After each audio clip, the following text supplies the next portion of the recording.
Hey, I'm Jake, a designer on the Xcode team. My colleague Brecken and I are super excited to share what's new in Xcode 27. We've been really into paper airplanes lately, and have been working on an app to manage our grand fleet. It's been a blast. Xcode 27 makes it super easy to kick off tasks with coding agents, quickly iterate on new project ideas, and its workspace is more customizable than ever. Let's dig into what's new. We'll start with the new workspace look and feel, and how it can be customized. Next, we'll check out how easy it is to kick off a new project when an idea strikes. Then, we'll dig into the awesome new updates for working with coding agents in the editor. After that, we'll take a look at how Device Hub makes it a breeze to evaluate apps on devices and simulators. Then, Brecken will share how to keep an app's experience soaring after launch. Let's start with the workspace. The toolbar and themes in Xcode have been revamped to allow for more customization. And when editing code, inline issues now get a subtle look to minimize distractions while typing. Here's the standard look for the new workspace in Xcode 27. Let's take a look at the toolbar. Some controls that were previously in the jump bar, like history navigation and editor controls, have moved up into the toolbar. Activity information, like build progress, appears under the window title. In the center, we have our new entry point for working with coding agents, more on that in a bit, and our trusty scheme and destination picker. In the top right, we have controls for adding tabs and editor panes, customizing your editor settings, and a three-way chooser for swapping between editor modes. The first option displays previews and playgrounds in the canvas. The second reveals related content in the assistant editor.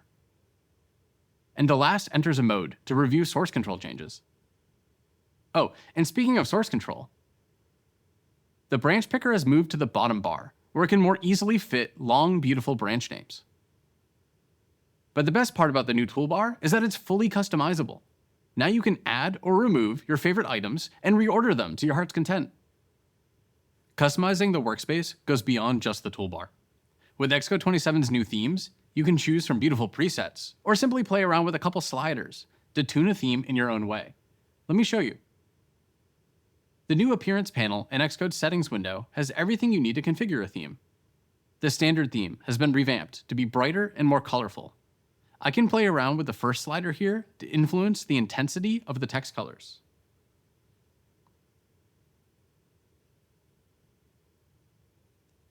And the second slider lets me ramp up the background intensity.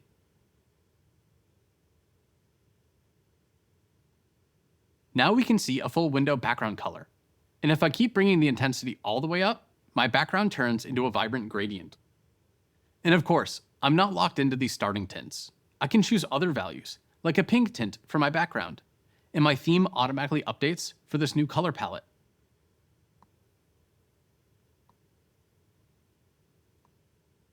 If I want to choose another theme, I can browse a list of presets. To get in the mindset of soaring through the sky, I'll use a theme with a lot of blue tones, like Neon Noir, and I love how this one looks with a high background intensity. Of course, if I want to specify individual colors, I have the full list below. Every value in here is generated from that base palette I've been editing. When I customize a value, like setting my keyword color to pink, the choice is locked in. Edits I make to the palette will no longer influence this color. And it's easy to use this reset action if I want to restore it back to being an automatic color. Fonts use a similar customization system. These basic fonts for Code, Prose, and Console act as the palette which generates how fonts are used in my other editors. If I change the size, variation, or family, the rest of the fonts will update in turn.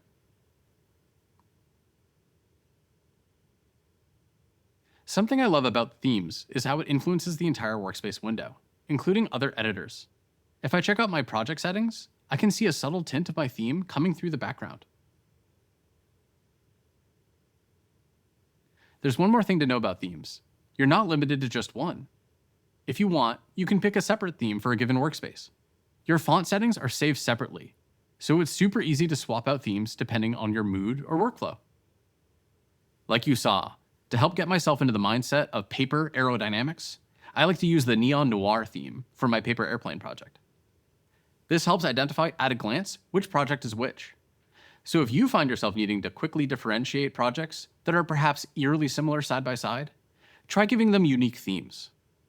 Oh, and while themes for the light appearance have a subtle look to them, in the dark appearance, they can be truly vibrant and expressive. Go give those background sliders a whirl. Warnings and errors have also been revamped to work with the new themes. Predictive or live issues have a new subtle look to them to reduce distractions while you type, and to differentiate them from warnings and errors you get when you build. As you make changes to your code, Xcode will automatically predict issues as if you were going to kick off a new build. These predictions use a subtle background that blend in with your theme, so you can keep your focus primarily on what you're typing. When you do build, the subtle predictions will either turn into build warnings and errors with a full intensity color, or they'll be dismissed if they were resolved. Speaking of editing code, Brecken just sent me a great idea for our app. I want to try the idea out in a new project. Xcode 27 makes it a breeze to kick off new projects for testing out new ideas like this, or for creating the foundation of your next great app. Let's check it out. I can create a project from Xcode's File menu. Then I can choose from a list of starting points, depending on the kind of project I have in mind. If I want to use SwiftUI, App is a great choice. If I don't need UI, I can keep it simple with a macOS command line tool. If I want to create a library that others can use, I could choose Swift Package. And Playground is a great choice when I just need a simple, standalone Swift file with a Playground macro. In my case, I want to make an app. A brand new untitled project is created, no questions asked, literally. I can take my time and play around in this project to flesh out my idea. When I'm ready, I can choose to give it a name and save it, or discard the project entirely. These untitled projects make it a breeze to try out something in a blank canvas. Oh, I just got something else from Brecken. This time, it's a Swift file. Opening the Swift file gives me a new workspace window. Even though this file isn't a part of a project, Xcode 27 can display Playground results and UI previews in the canvas. This makes it easy to share lightweight ideas with each other. And what Brecken shared here looks like a great start for how airplane stats could appear in our app. I want to add something like this to the real project.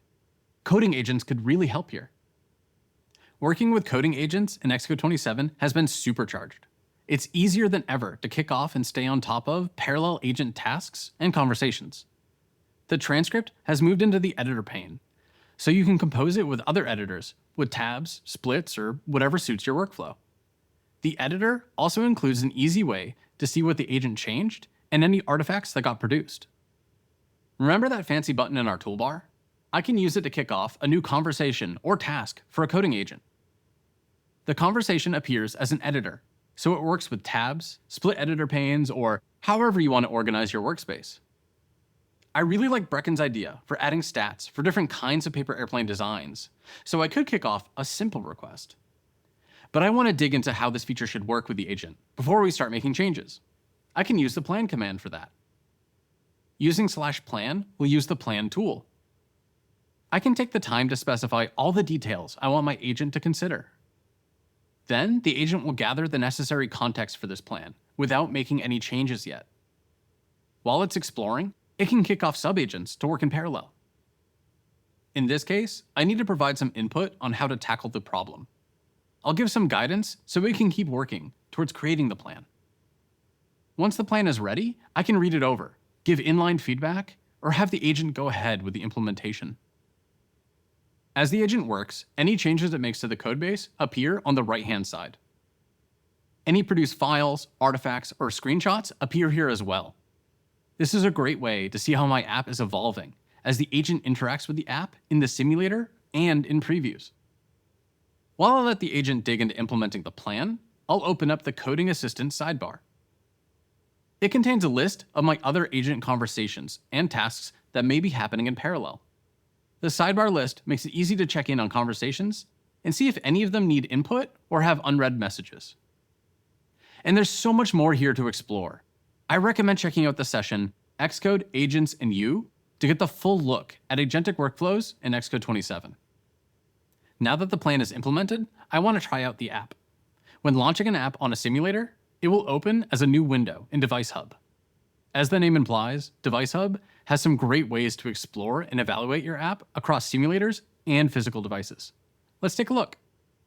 If I choose to run my app on iPhone 17 Pro Simulator, I get a new window from Device Hub. You can see the window is compact and sized to fit the device. I have some quick actions, like going home, taking a screenshot, or rotating the device. But I can also expand the window, which grants more space and access to more controls. I can open the inspector and get even more ways to evaluate my app. It's important to test an app with different accessibility settings.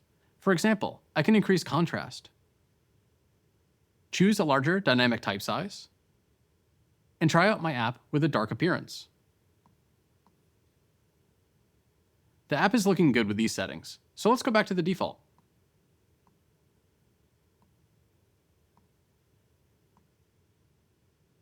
For my iPhone app, it's also important to consider how it appears in iPhone mirroring. On macOS 27, the iPhone mirroring window can be resized, so it's also a good idea to test out my app in the new resize mode. I can try out different aspect ratios and content sizes.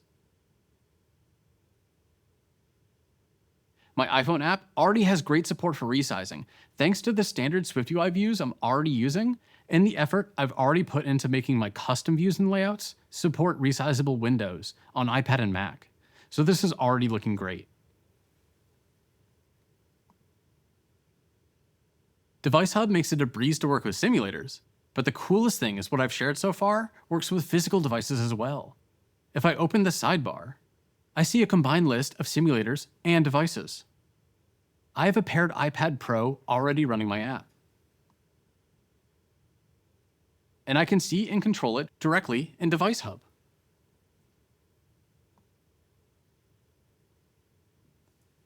Now I can try my app out on many different form factors right on my Mac.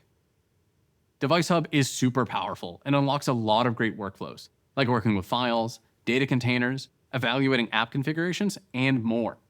We have a whole session on it. Go check out Get the Most out of Device Hub. I've had a lot of fun getting my app up and running, but delivering a truly great app is about so much more than those prototyping sessions and building out the initial features. My colleague Brecken will share how Xcode 27 keeps your app soaring after launch. Thanks, Jake. It's a nice one. It's true, there's a lot of distance between a prototype and a finished app. Our app works, but it isn't ready for the world yet. Let's close that distance with some other updates in Xcode 27. First, we'll prepare for departure with app localization. Then, we'll keep the wings de-iced with updates to Organizer. Performance is incredibly important, so we'll cover how instruments helps us keep our app level with the horizon. And finally, we'll make sure our paper airplanes continue to soar into Xcode Cloud. I'll start with localization. Jake and I want to bring the joy of flying perfectly folded paper airplanes to people around the world. Localization is the natural place to start. And in Xcode 27, my coding agent takes on a lot of the work. Everybody wins when you localize your app, because you can reach more people in more languages. But localization can be a big undertaking. Thankfully, Xcode 27 makes it much easier and faster to localize your app. Because my agent is a large language model, it is perfect for suggesting appropriate translations for my strings. I've created a new conversation. I'll ask the agent to set up localization for our app's project. You can choose as many languages as you like, but I decided to start with Spanish. The agent reads through our app's code, ensures string literals are ready for localizable references, and creates a string catalog containing every UI string. Just a few turns of conversation, and the app is ready to be translated. By opening the string catalog, I can observe the agent working through the list in efficient batches. Let's check how the agent is doing by returning to the chat.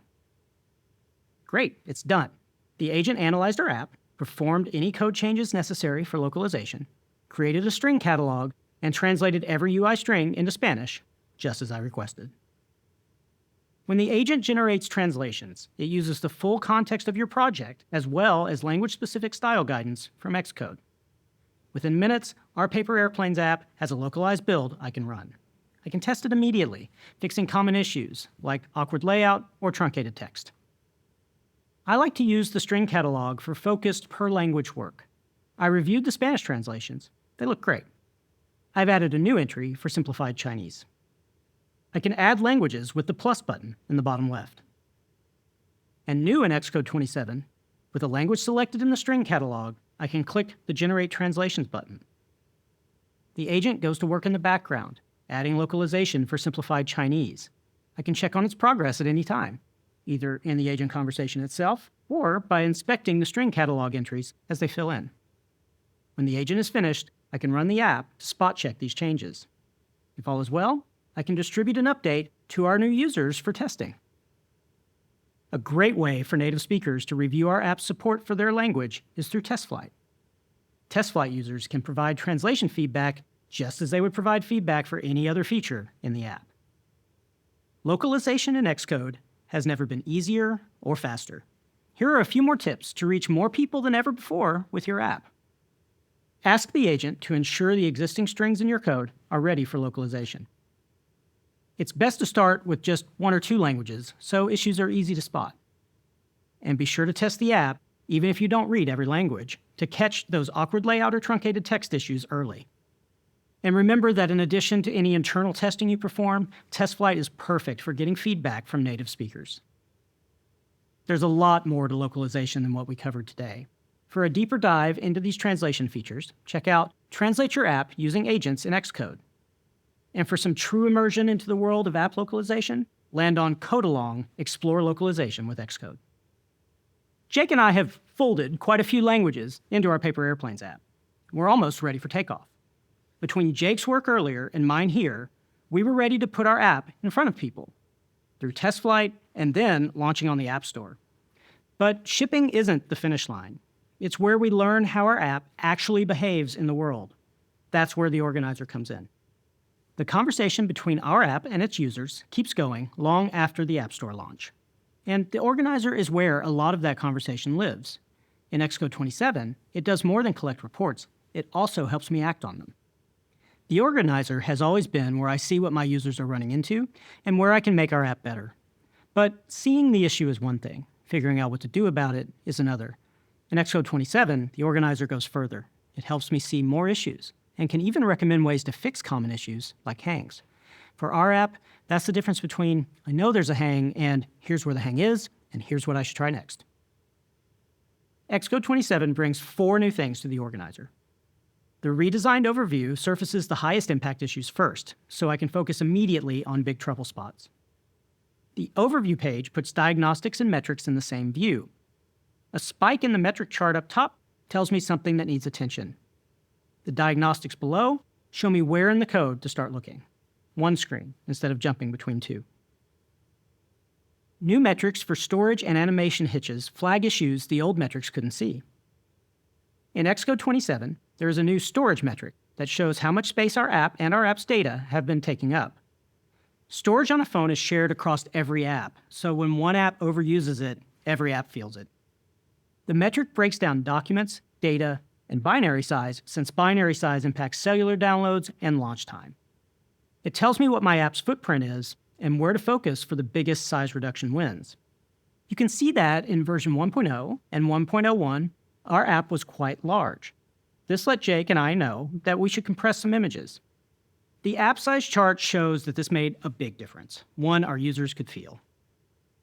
The organizer has tracked animation performance for a while in the context of scrolling hitches. The new hitches metric surfaces issues in more places than scrolling, like understanding how apps use liquid glass and Swift UI views. The updated metric gives me a more complete picture, including animations the old one missed. For our app, that's the difference between catching a choppy animation and not. Speaking of which, it looks like we introduced a pretty bad hitch in version 1.3. I'll make a note to take a look at that when I'm done exploring the organizer. In Xcode 27, app recommendations have become metric goals. Last year, the organizer started showing recommendations for launch time. Xcode 27 offers an expanded set of goals for your app to meet. They are achievable, realistic, and based on technical and functional similarities between your app and other apps. And they cover more metrics: hang rate, disk writes, battery, and the storage and hitches metrics we just discussed. The goals are calibrated to my app, compared with similar apps based on what my app actually does and what technologies it's built with. And alongside those, comparisons include our app's own historical baselines, so we can see whether we're getting better or encountering some unexpected turbulence. Organizer is great at providing information about issues impacting your users, but you may be wondering how to fix them.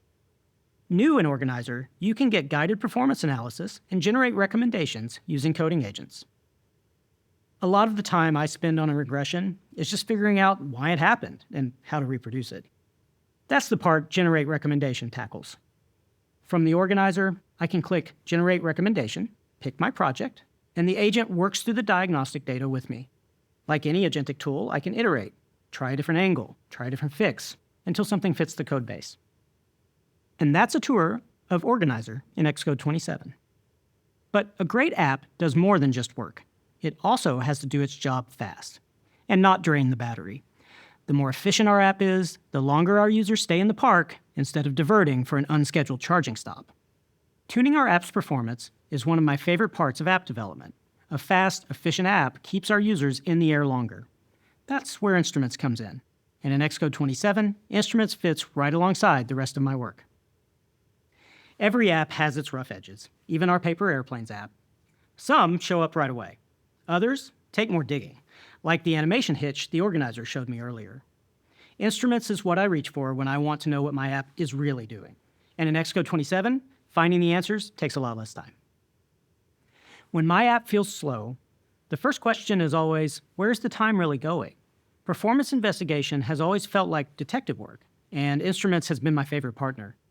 New in Xcode 27, top functions makes the patterns jump out faster. I want to try to reproduce that hitch the Organizer flagged. I have our apps project open in Xcode 27. I'll run it in the simulator and try to reproduce the animation problem.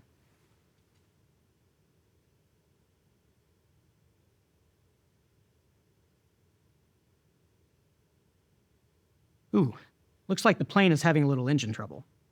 Let's do that again and think about what might be happening. We're definitely spending too much time on each frame. I have an idea about what's wrong, but with Instruments, there's no need to guess. Oh, Jake just sent me an Instruments recording. Jake's CPU profile shows a bunch of activity on the right. I selected that time range. I've pressed the top functions button, and I can see that we're spending a lot of time in several parts of my app. Top functions is perfect for finding performance problems that arise due to expensive operations that are performed many times. In this case, we can see that we are doing a lot of work in the animation pipeline. The top function is paper physics, which looks very expensive indeed. Let's go back to Xcode and look at this function. I'll use one of my favorite shortcuts, Command-Shift-O, to bring up Quick Open. I can open a file, but I can also type the name of a function or other piece of code. There it is. Oh, oops. I'm iterating way too many times in this loop. We don't need to simulate our airplane that accurately for this animation. This is some code from a debugging session that I accidentally left in. I'll fix that by reducing it to 5, the number I really wanted. That should fix the issue. I'll launch the app again in the simulator to confirm. The hitch has disappeared. Top functions pointed me directly to the most expensive part of the code. Thankfully, the fix was simple, and we'll soon have much happier flyers. I recorded another run in Instruments after making the fix. It's much better. Notice, none of our app's methods show up in top functions now. That's a great sign. We have real evidence that our next update will not only make our users happy, but their batteries too. Top functions in Instruments helps me reveal where my app is really spending its time. Instruments is truly an incredible tool to see exactly what your app is doing, and by the way, processor trace, coolest thing ever. Speaking of exploring all of the awesome features in Instruments, there's so much more that I'd love to show you, including how you can compare performance runs so you know whether code changes actually improved things or made it worse. But we have an app update to ship. Thankfully, there's a deep library of performance-related sessions. If your app is turbocharged with agentic features, you'll definitely want to soar over to debug and profile agentic app experiences with instruments. We also recommend you dive deeper by checking out Profile, Fix, and Verify. Improve app responsiveness with instruments. At this point, people are loving our app, and we don't want to impact their experience. Every change is a chance to break what's already working. And shipping updates without knowing whether a regression snuck in is a stunt play maneuver that no one wants to try. Thankfully, that's the next thing Xcode 27 has my back on. Catching regressions is one of the parts of app development I'd rather not do by hand. Every fix and every new feature I add brings with it a chance to break something I already shipped. That's where Xcode Cloud comes in. Xcode Cloud is a continuous integration and delivery service built right into Xcode and made expressly for developers shipping to Apple platforms. It builds and tests your app in the cloud in parallel across multiple devices, Xcode, and OS versions. And in Xcode 27, it's easier and faster than ever to get started with Xcode Cloud. I'll set up our app's unit and UI tests to run in Xcode Cloud automatically when we make changes to our main or feature branches. Each run will be a great signal for potential regressions. I'll click the Get Started button to start the setup. The app and developer team look correct, so I'll click Next. I'll connect Xcode Cloud to our remote source code repository. And that's it. Once I click Start First Build, our build and test workflow is ready to run on every commit. The benefits of using Xcode Cloud don't stop there. Xcode Cloud also helps you deliver your app to users, seamlessly integrating with TestFlight and the App Store. There's a lot more to Xcode Cloud than what I showed today. For a deeper dive, check out Build, Deliver, and Automate with Xcode Cloud. And for more on how to extend Xcode Cloud to work with your own services and more, watch the session, Extend Your Xcode Cloud Workflows. The work I covered today is the work I keep coming back to, from delivering new features to ensuring what already works keeps working. Whether I'm creating or refining, Xcode 27 meets me there. Jake, I'll hand the controls back to you. Thanks, Brecken. As you saw, Xcode 27 is there for you every step of the way through your app's lifecycle. From fleshing out initial ideas into prototypes, working collaboratively with agents, localizing your app, and resolving issues in the field. Xcode 27 helps you focus on what truly matters, making something special. It's been a blast sharing what's new, but there's even more to discover. Download Xcode 27, customize it for your workflow, and explore the new features. You can find more info in the release notes and in this session's resources. And there are a ton of other sessions beyond what we've already recommended you check out, and loads more goodies to explore. So get out there and have a great WWDC.